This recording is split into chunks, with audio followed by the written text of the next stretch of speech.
attack. You better stand, there's no turning back. The bugle sounds, the charge begins. But on this battlefield, no one wins. The smell of acrid smoke and horse's breath as I plunge on into sudden death.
Hello everybody, welcome. This is Christian Kohler from Kohler Audio Cult. And Warren asked me to mix the cover version of Iron Maiden's The Trooper for him. And so did I. And today in this video, I want to walk you through my mix. It's basically just, 6, 7, 8 tracks or something. Not a lot to mix, but I gave my best to make it sound better. And yeah, I mixed the whole thing here in control room number 3 at Kohler Keller Studios in Germany, all inside the box through these wonderful SC3070 speakers from studio monitors from Eve Audio. And whenever I do a mix like this, which is not a real production, but you know, a YouTube fun thing, I try to use some new plugins that I haven't used before. So I used a lot of stuff, did a lot of experiments, stuff I haven't done before.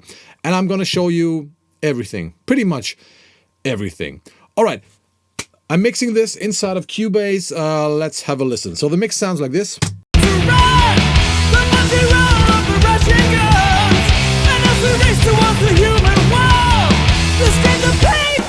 And I want to just switch a few times to the rough mix that they sent me, okay? So let's do that. We start with the real mix and I switch back and forth to the rough mix.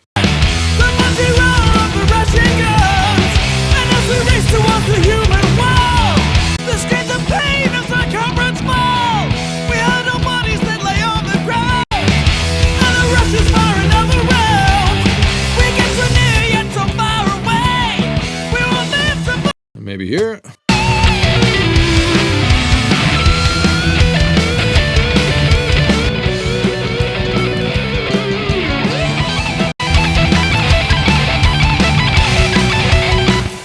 Yeah, basically try to make those few tracks sound better, wider, more hi-fi, give it more space, like all those kind of things together.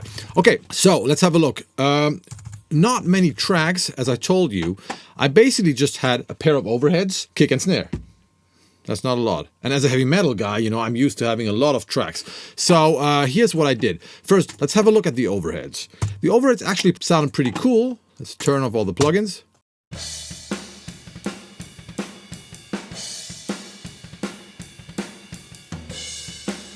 One of the problems I had was I did not have any tom mics. And when I mixed the overheads, I felt like, wow, now the cymbals sound pretty good, but the toms are way too much in the back. So that's why I copied the overhead track here with pretty much the same settings, except for some exceptions, and made them louder. So let's turn the plugins back on. And whenever there's toms, it switches to another track.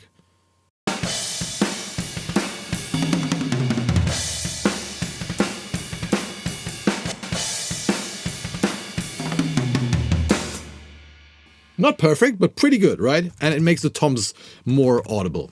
I had no other option. Let's have a look at the plugins. First plugin I used was RXD Click, because I found like sometimes you get those nasty cymbal clicks from, especially on the rides, and I wanted to tame that a little bit. So if you have cymbal clicks, RXD Click is fantastic for that.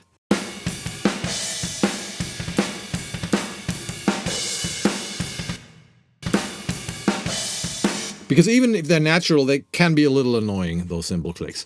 And then I compressed the shit out of those overheads because they were the only real drum track I had. There's no room track, there's nothing else. So let's have a look at this, and this, and this. So I used 3 compressors, like one basic SSL style compressor in parallel, auto release, pretty slow attack. Sounds like this.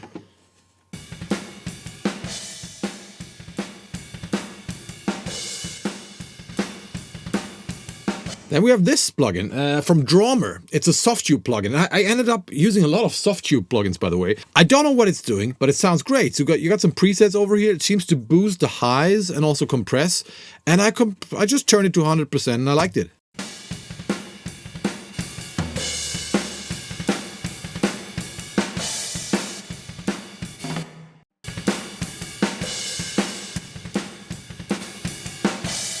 You see, it's not even parallel compression. Cool plugin.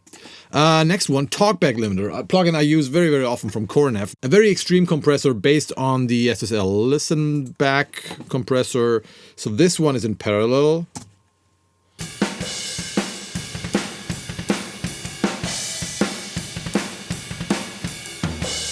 So you see a lot of extreme compression going up to 20 dB of gain reduction, but only blended maybe, whatever, 20%. 3 compressors in a row, and next up I wanted to tame the highs a little more, so I used those 2 plugins. We have Soothe doing the Soothe thing. Let's have a listen.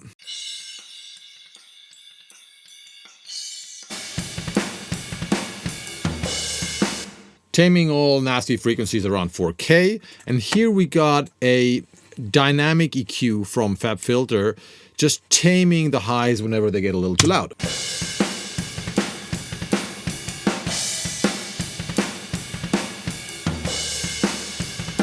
So now things sound compressed and smooth. Let's just bypass all plugins one more time.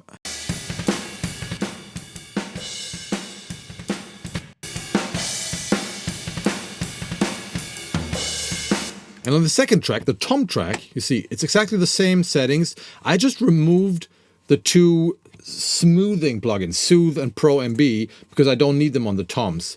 Okay, so together it sounds like this.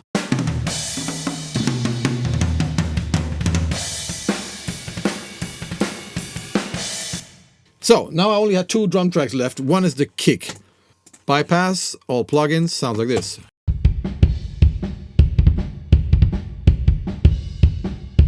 And I was like, oh, holy shit, this doesn't really sound rock and roll or heavy metal. So I had to do a lot. I started with Pro Q3, just taming like a resonance here in the upper bass range.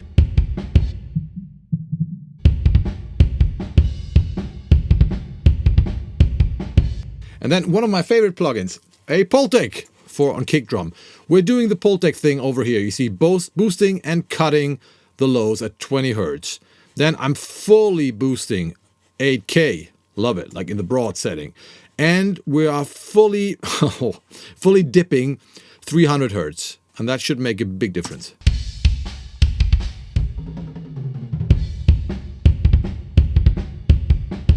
So from this to this.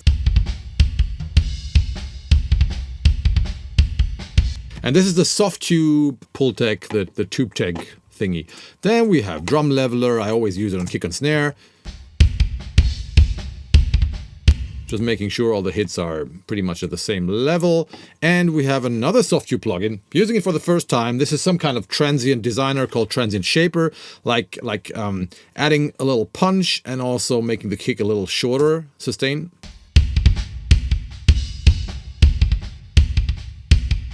So it sounds a little more controlled. Bypass all plugins on the kick.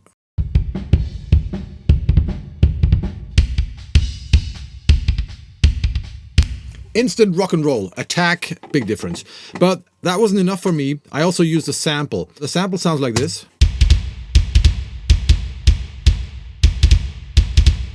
And this is actually a sample I recorded myself. Do you guys remember that I went to that abandoned swimming pool to create this plugin called Rotten Pool Verb? Warren, please put a link below. Rotten Pool Verb is a really cool reverb plugin captured in an empty swimming pool. And I also recorded some samples there, some kick samples that will be released very soon inside my academy, Cola Audio Cult. Another link below. Sounds like this. So this is from the pool. And people inside the academy will soon get all those samples as well. So I've mixed in that sample.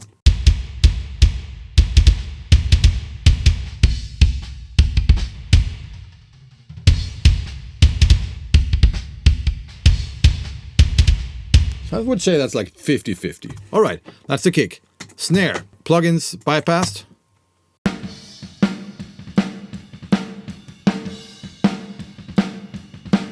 Not bad, but kind of dark and muffled. So once again, a lot of plugins. Starting with drum leveler, just doing the drum leveler thing. Next up, Pro Q. Basically giving that snare clarity.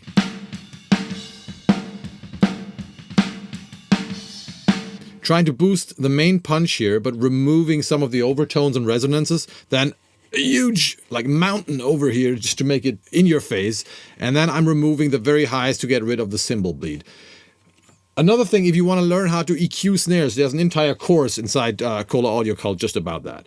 Okay, another soft tube plugin that I just found is the Empirical Labs, I don't even know what they call it, Mic E, which is really cool. I mean, I love the hardware distressor and use it all the time, but this thing is just as cool. It's because you can saturate a lot more, you can compress. So I'm using parallel compression here.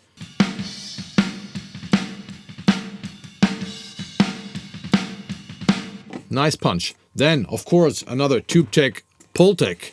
Adding boosting, doing the Pultec thing around 60 here. You can actually use Pultecs on snares. Don't be afraid of that. Boosting the highs again at 8K. And anything down here? No.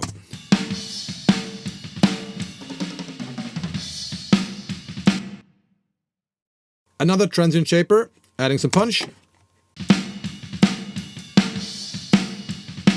And because this was still too dull for the mix, I'm using Drum Forge DF Excite, a cool plugin to add overtones.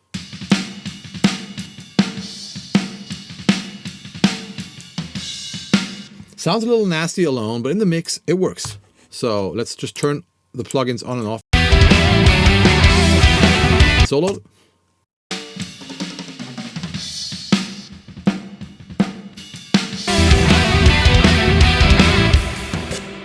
On the snare, I'm using a sample as well, but just a room sample. This one. Another sample that has been recorded by me in that lovely swimming pool. And here I also added Sound Toys Devil Lock to make it even more roomy. But all the main snare punch, all the direct snare sound is just coming from the microphone.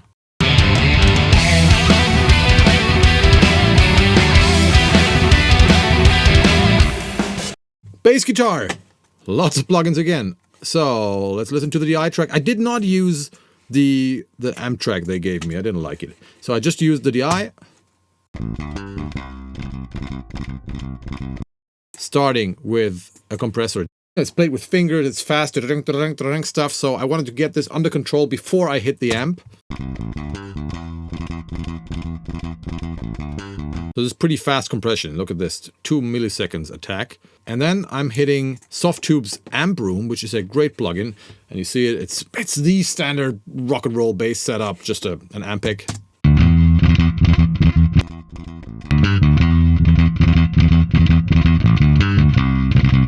Then I found this plugin that I've never used before. Again, Softtube.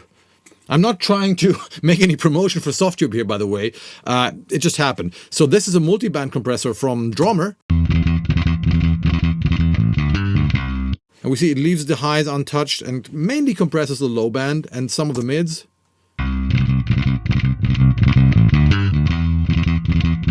Just pushes things into place. First EQ. Cutting some of the very highs, you know, those finger clicks. Try and here boost around 1K, making it sound a little more present. And this is just minor stuff. Pro MB. And this is basically a dynamic version of the Pultec trick. Boosting the lows dynamically, the very lows, and cutting like the upper bass at the same time. And finally, Track Spacer. That is a cool plugin. This one is ducking the lower frequencies of the bass. It's triggered, sidechain triggered by the kick. So whenever the drummer hits the kick, the bass guitar gets a little thinner.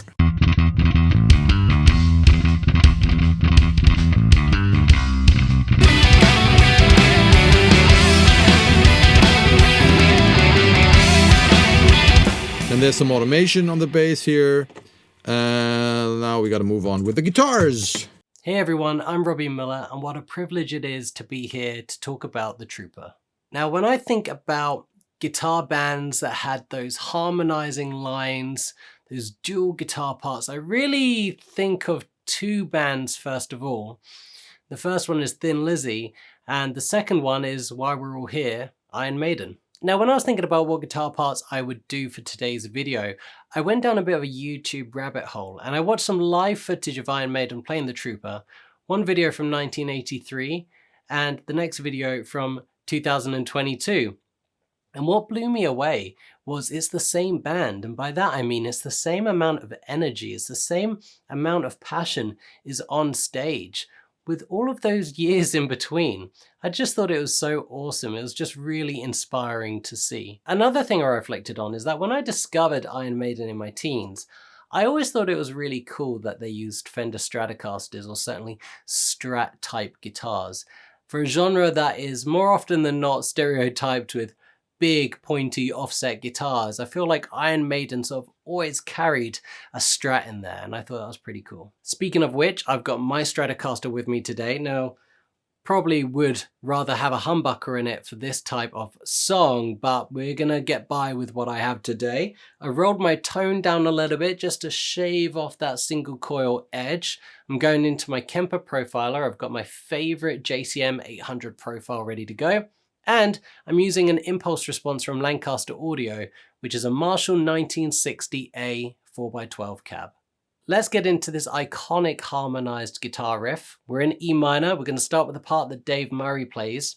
He uses the G string, the B string, and the E string.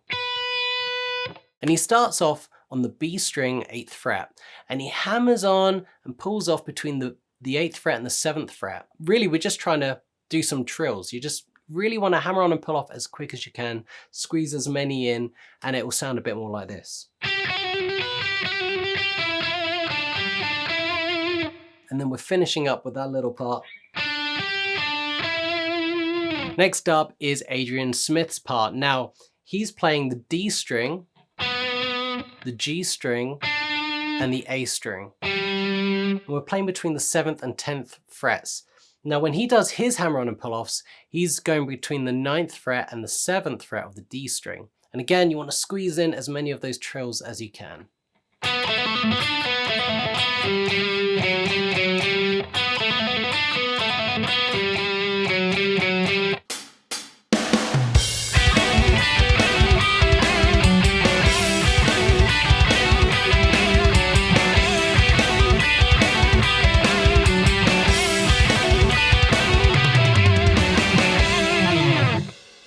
Now, while all of that is going on, we've got the amazing Steve Harris holding down that galloping rhythm on the bass guitar. And he's playing around those notes of E,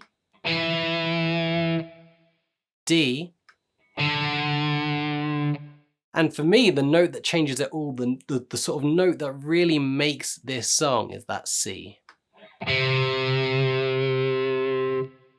It was super fun to break down this amazing riff for today's video. I hope you enjoyed it too.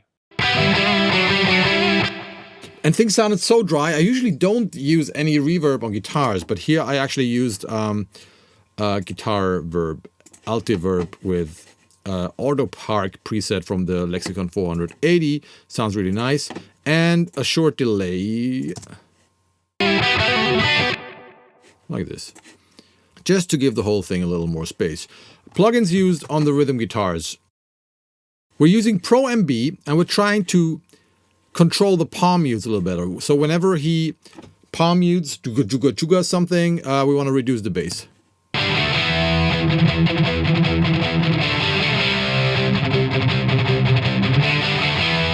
And you see, it only reacts when there's palm mutes, so we get that a little more under control, but we leave the higher stuff untouched, especially the melodies.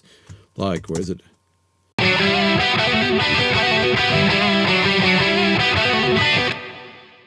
That's quite effective. Then we have an EQ, making the guitars a little more aggressive. And a little more tonal. Then we have Soothe, just around 3K to tame it a little bit. And finally, oh wow, another tube tech, pull tech. Interesting.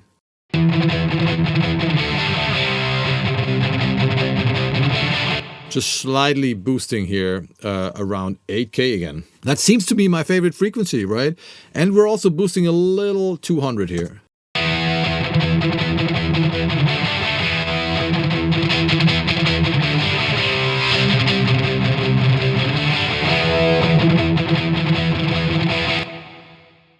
All right, nice. And finally, the vocals. Oh, right. This is the Lewitt W950 microphone that I used for my performance of the Trooper. That wasn't miming, that was using this microphone from Lewitt. And this is a very fancy live performance microphone. This is a condenser microphone that's been kind of packed into a live body that you can hold.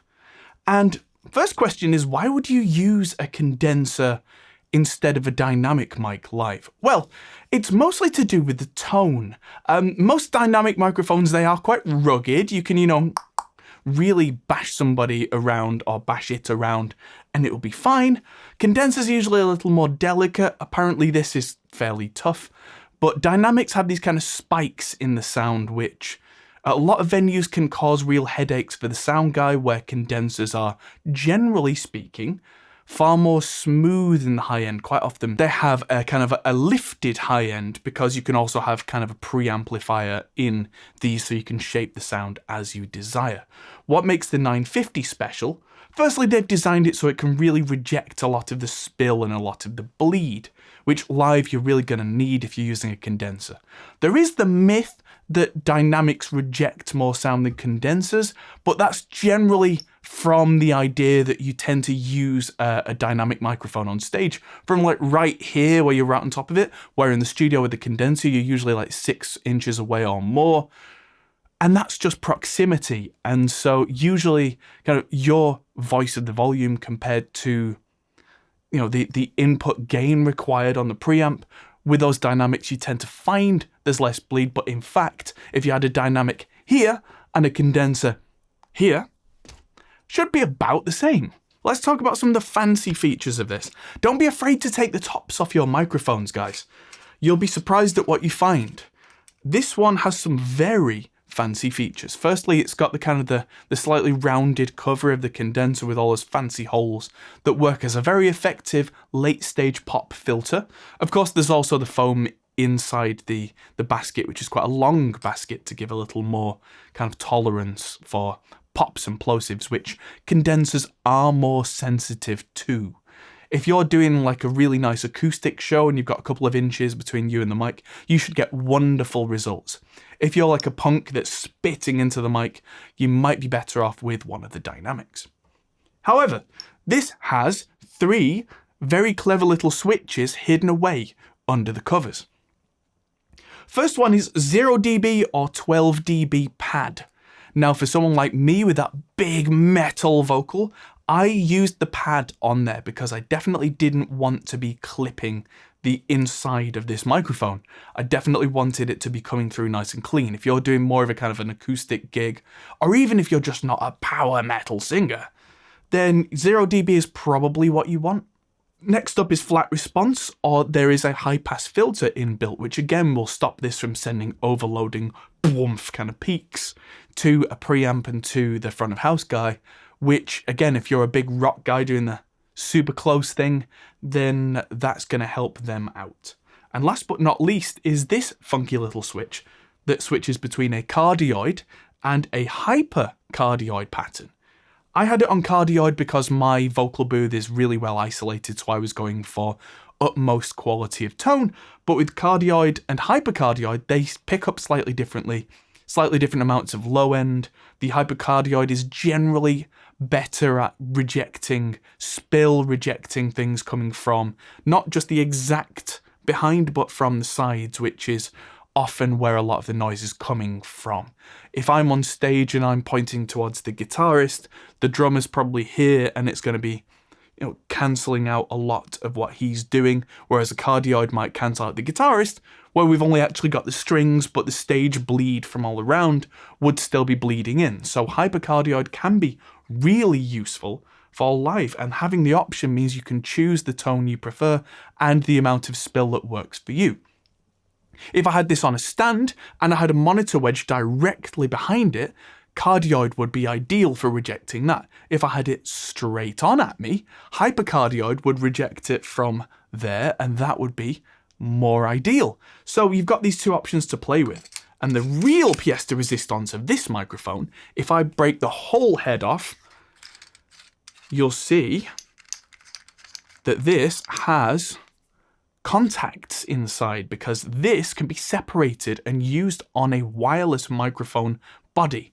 Essentially, this isn't much more than a glorified cable with a thing you can hold, which is very clever on Lewitt's part. That this is the Shure microphone wireless system, so if you've got a Shure wireless mic, you can take the head off it and put this straight on. There are adapters you can get, I believe, as well for the Sennheiser wireless systems. It will have to be one of the systems that provides phantom power for the capsule, but otherwise, and I know there are quite a few, check your manual for your kit to make sure it's the right one, then that's it. You're off and running and you get the condenser sound, you get all the options and switches without having to buy a whole new wireless system. So there you go. Check it out, the W950 from Lewitt. So I wanted them to be in your face and super aggressive and slightly distorted. I felt like, hey, Adam, I want to give you a little push. So this is the vocal sound without any plugins. Sounded pretty good already. You'll take my life, but I'll take yours too. You'll fire a musket, but I'll run you through. So when And you can hear I'm using a lot of reverb there because everything feels so small, Everything was recorded in small rooms, and so I used like several a vox space and a big verb, like a lot of different reverbs on the vocals as well. But let's have a look at the plugins, starting with, what is this? Deplosive. Okay, because there were some noises, from the mic because it was pretty close, I guess.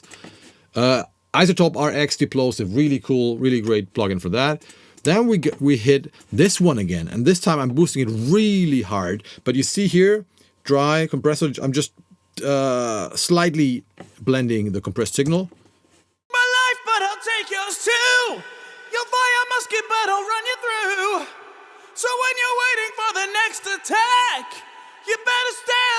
Extreme compression. And then this. Wow.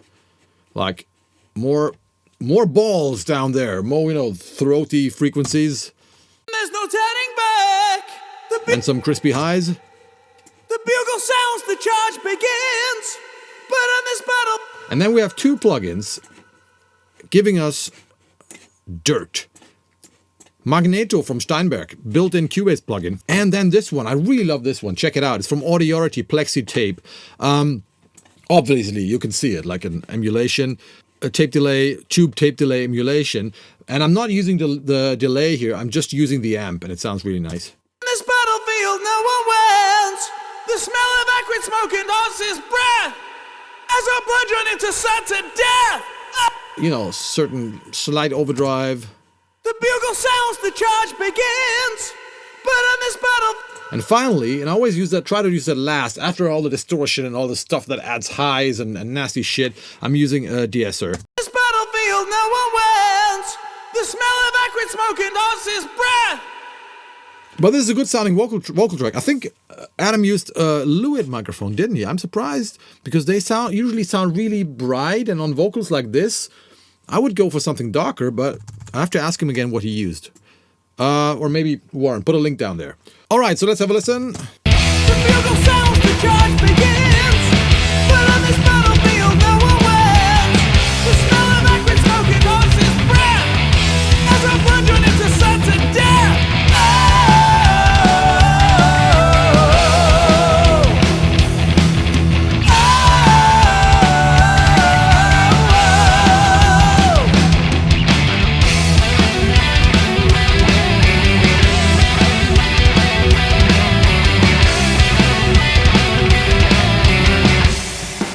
And every time the guitars play without the vocals, I'm using some automation here. I'm giving them more reverb, giving them a little more low end actually with the pull tech, boosting the lows and adding a delay here and making them louder so they can compensate the lack of vocals, so to say.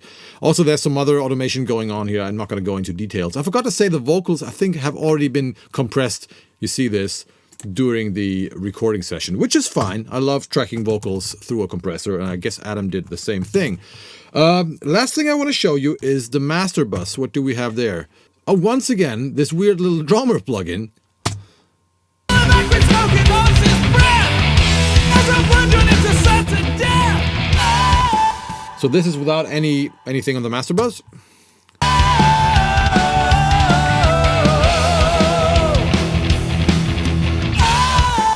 Looks like there's 1 dB of compression and 50% of whatever. I don't know. I have it in a neutral setting. I feel like it's still pushing some of the highs. I just like this plugin. Maybe someone can explain it to me. I don't know. It's fully wet. Yeah, I don't know. I like it. Then we have 2 Ozone plugins. I love Ozone. So slightly like doing the typical hi-fi thing here. Boosting the lows, boosting the highs, removing some edge around 3K. And some of the like upper bass muddiness or something. And then we have the main mastering plugins for loudness, because we are already really loud. I can see it here. We're really loud. This is Ozone in the IRC2 setting with almost 4 dB of limiting, pretty fast release time, 40% stereo independence. I really love Ozone. This is the Ozone 9 version. Finally, I just have this plugin here, which is the Clarity M from TC Electronics, and this little device here. And I really fell in love with this one because you can use it. It's for monitoring, so you see everything you want to see, how loud your music is and how it compares. You see the frequency response, you see the stereo correlation, everything you want to see in here. And you can just throw it. You don't need any audio cables. You can just use USB to your computer, and you can throw it on any channel. I have it on the master bus, and you see really, really nice tool. And I don't need a separate monitor in here for I just have one monitor, so this comes just really handy. All right, so basically, I think this was my mix. Let me just show you the big reverbs I'm using. One of them is, how does this work here? It's Valhalla Shimmer on the backing vocals, and the main Vox space is this one called Valhalla Supermassive. First time I use it again, just clicked around until I found something called Massive Vocal. And I thought like, wow, this is cool. And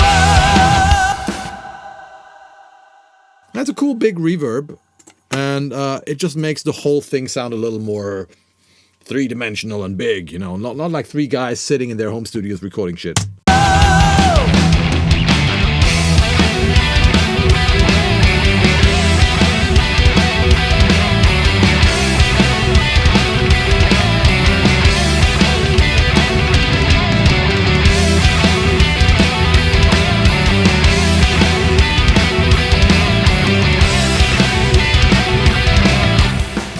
Okay, so that was basically everything I did. So this was just a quick and dirty mix using a lot of processors I've never used, but it was fun and I think it sounds decent. And I hope I could inspire you with a few of the things I did. Now I'm gonna give it back to Warren. Don't forget to check out my academy called Audio Cult. There's a link below. We got tons of cool courses from me and other mentors. It's kind of like the metal version of Produce Like a Pro. Right, Warren? Bye-bye from Germany.